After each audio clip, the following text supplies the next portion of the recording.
go, I found my way over to the Dragon. Apparently this is an enclosed Intamin, so let's go check it out. I can hear it roaring in there already. In the darkness we go.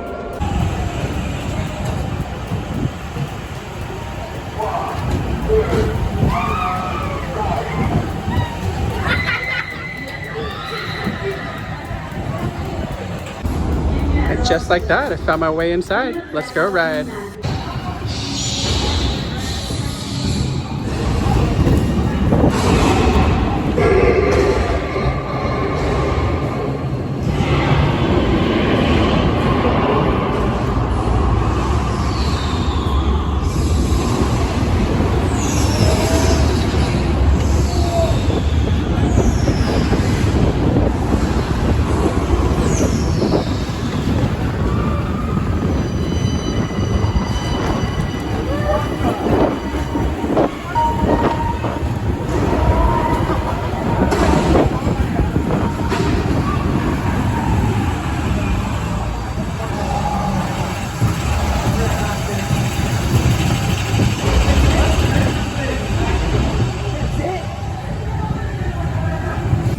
Well, that's just like a weird dark ride coaster, but it's cool in its own way. I mean, it's kind of dark in there. It's got some cool lighting effects. The Dragon. I mean, you can't go wrong with that.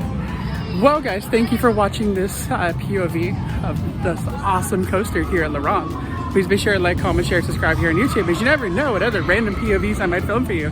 Love you all. Peace.